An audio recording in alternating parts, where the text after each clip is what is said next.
Blessed day, everyone! Welcome to our new lesson here in the course Facilitating Learner-Centered Teaching. For today's discussion, we will be discussing about the child, adolescent, and adult learning, and the transfer learning. Before anything else, let us have a quick activity entitled, What Am I? All you have to do is to read the clues and guess the word we are looking for. Ready? Let's start. I have short concentration span. I like to discover things and prefer concrete activities. And I am imaginative and more egocentric. What am I? I am a child who is young. Next. I desire to become independent and to search for identity and acceptance. I am self-conscious and sensitive to personal criticism. And I am concerned about my physical growth and maturity. What am I? I am an adolescent. And last, I am self-directed or autonomous. I utilize my knowledge and life experiences. I am a goal and relevancy oriented. What am I? I am a adult. Wow! Congratulations for your right guesses on the words which we are looking for. And the answers to our activity, What am I, are young or child, adolescent, and adult. These three words have something to do with what we are going to tackle today. But first, let us discuss the principles of cognitive development. Cognitive development refers to how children think, explore, and figure things out. It is the development of knowledge, skills, problem solving, and dispositions that enables children to think about and comprehend their world. Cognitive development is intertwined with brain development. Additionally, these have 4 dimensions or aspects: reasoning, intelligence, language, and memory. Jean-William Fritz Piaget, or Jean Piaget, proposed the theory of cognitive development, which states that children progress through 4 distinct stages of mental development. The first stage is the sensory-motor stage, which is from birth to 2 years old. Then there's the pre-operational stage, which can last anywhere from 2 to 7 years old. Operational stage is for ages 7 to 11, and the formal operational stage is for ages 12 and up. I'm aware that you discussed this last semester in Child and Adolescent Learning Principles, which will acquaint us with the fact that cognitive development involves significant concepts. Moving on, the following are some of the factors that influence how children learn and grow. This is some sort of a recap from your previous discussions. Schemas. A schema describes both the mental and physical actions involved in understanding and knowing. Schemas are categories of knowledge that help us to interpret and understand the world. In Piaget's view, a schema includes both a category of knowledge and the process of obtaining that knowledge. As experiences happen, this new information is used to modify, add to, or change previously existing schemas. Assimilation. Assimilation is the process of taking in new information into our already existing schemas. The process is somewhat subjective because we tend to modify experiences and information slightly to fit in with our pre-existing beliefs. In the example above, seeing a dog and labeling it dog is a case of assimilating the animal into the child's dog schema. Accommodation. This is another part of adaptation, which involves changing or altering our existing schemas in light of new information. This process is known as accommodation. Accommodation involves modifying existing schemas or ideas as a result of new information or new experiences. These new schemas may also be developed during this process. Equilibration. It is believed that all children try to strike a balance between assimilation and accommodation, which is achieved through a mechanism Piaget called equilibration. As children progress through the stages of cognitive development, it is important to maintain a balance between applying previous knowledge, which is assimilation, and changing behavior to account for new knowledge, that is accommodation. Equilibration helps explain how children can move from one stage of thought to the next. And with all this, the principles of cognitive development were also made. Development proceeds in an orderly and predictable pattern. It is where a child babbles before learning to talk, and when baby rolls over before learning to crawl. I know you have observed and experienced it to yourself. Then, different individuals develop at different rates. It is where some learners reach developmental milestones early, some later, even if they are within the same developmental period. This is the principle in which we happen to notice that we are taller than others, but as time goes, they have surpassed your height. It is the principle where the term early bloomer and late bloomer was used. Next, there are periods of rapid growth, spurts, and between periods of lower growth. The development is not constant. Learner might proceed through a rapid growth at early childhood, but slower cognitive growth in adolescent. This is related to the first and second principle, in which each learner or individual has its own pace of learning or development. And last, development is continually affected by both nature and nurture. Within the field of child development, there has always been a constant debate between nature and nurture. While nature is an individual's genetic predisposition or biological makeup, nurture is the physical world that shapes nature. But in the end, these two could affect a child's development in various ways. Piaget's theory of cognitive development helps add to our understanding of children's intellectual growth. It also stressed that children were not merely passive recipients of knowledge. Instead, kids are constantly investigating and experimenting as they build their understanding of how the world works. And as one of the most important elements to remember on Piaget's theory is that it takes the view that creating knowledge and intelligence is an inherently active process.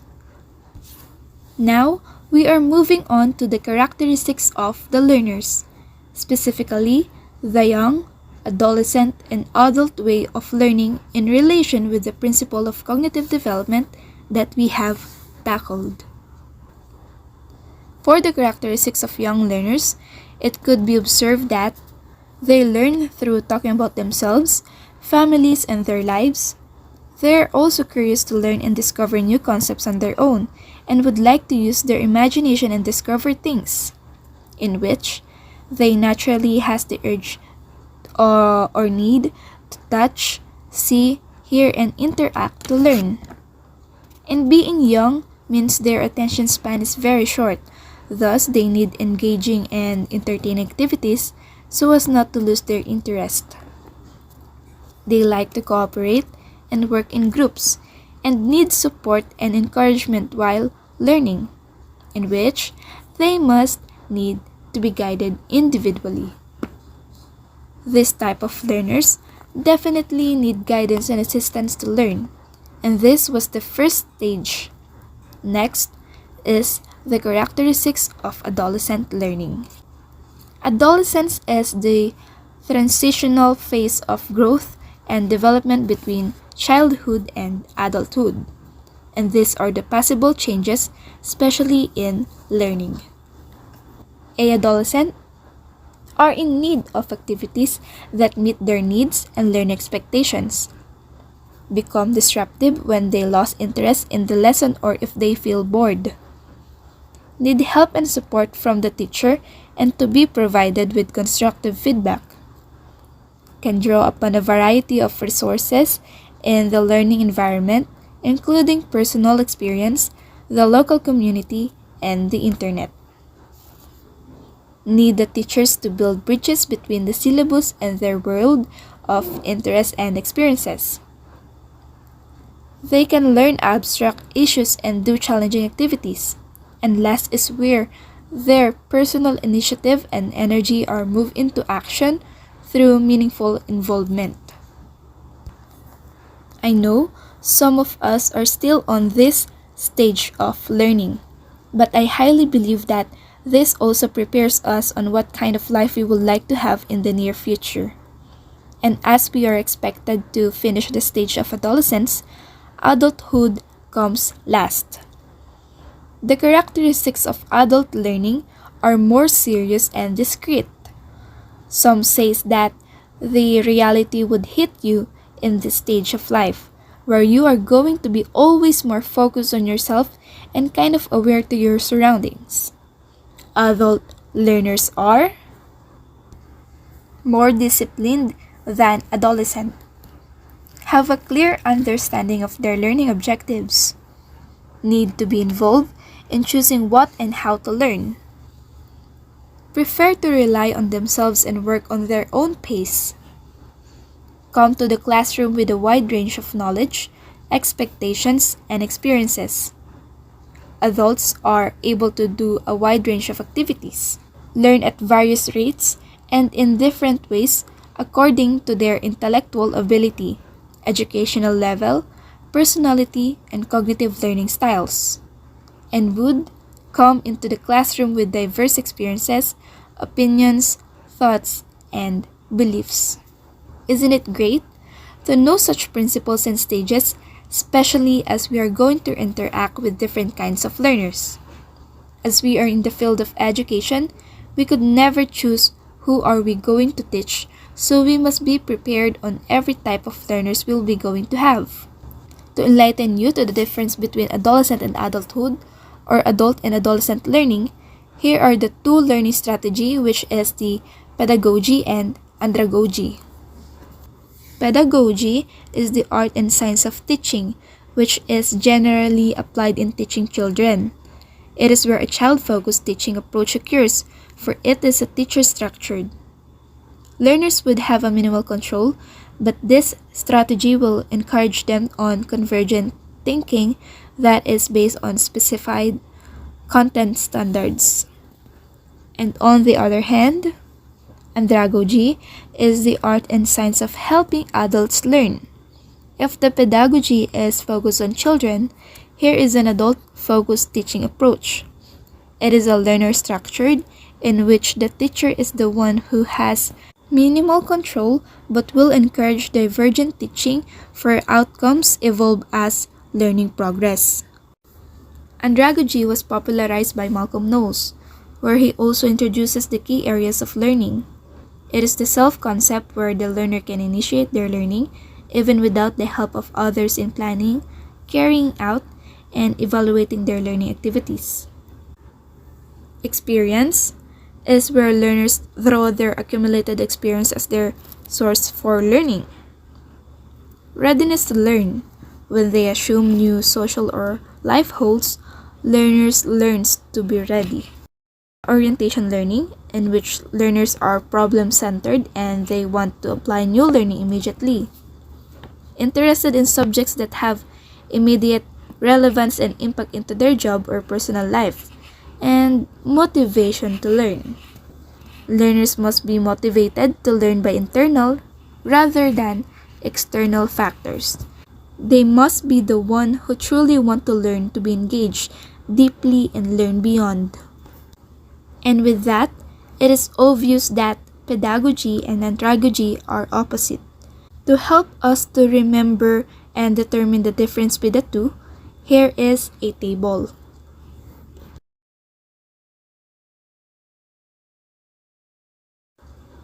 After knowing the difference between adult and adolescent learning, here is an educational implication for teaching adult learners. It could be hard or easy, but as educators, it's in our hands how we are going to impart the knowledge to our learners.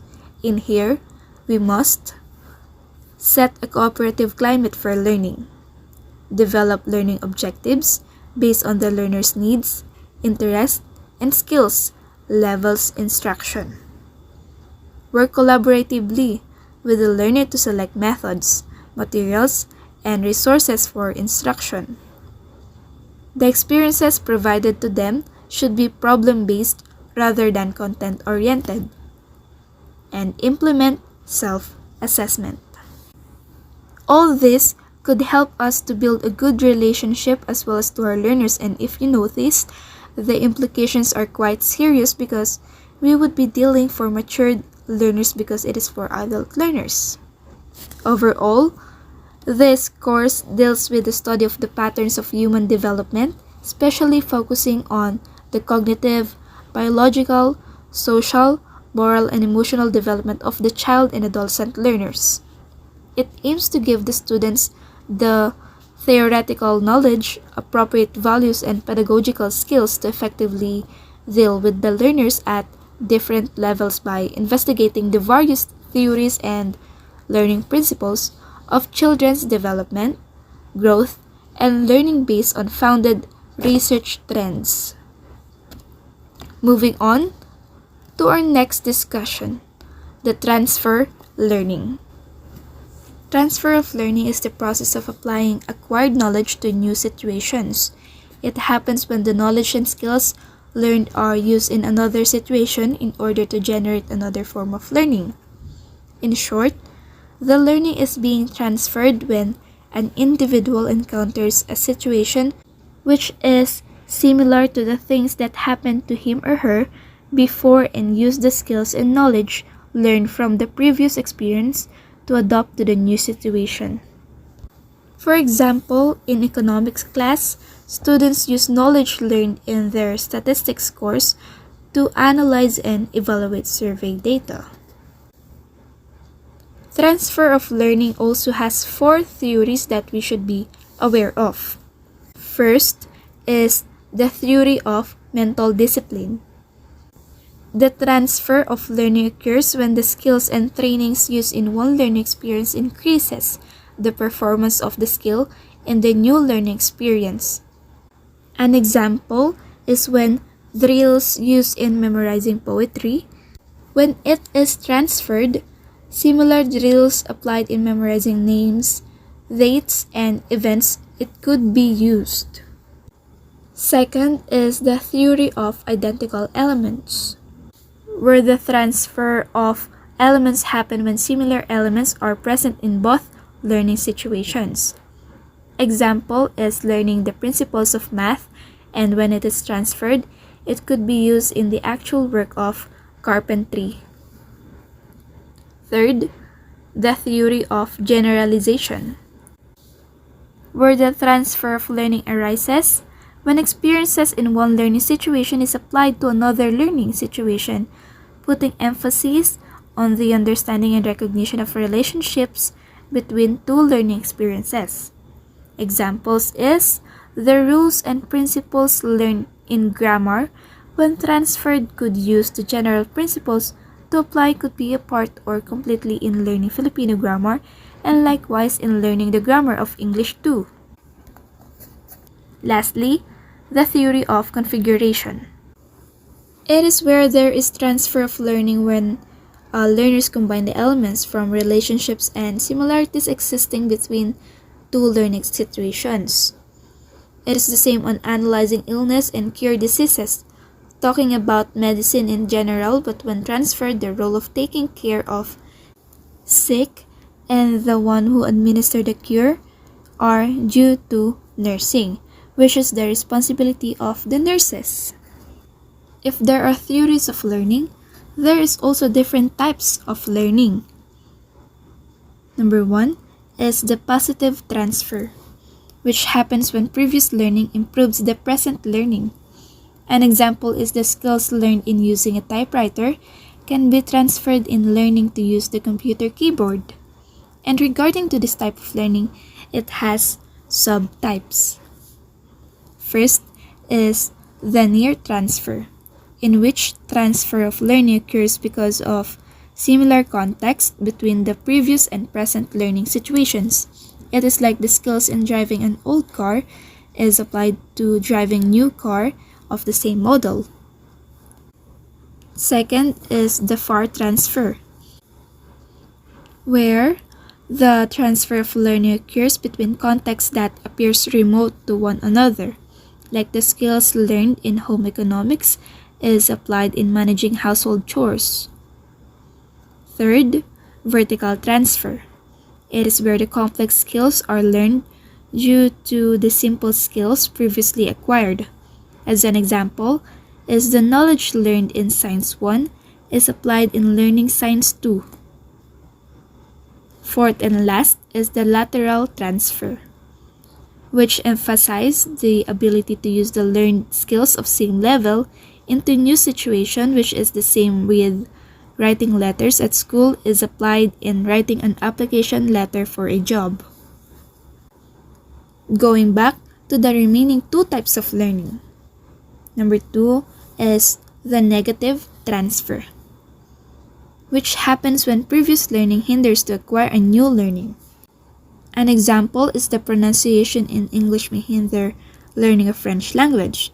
Although we can both learn the two languages, one will be noticed as better than the other.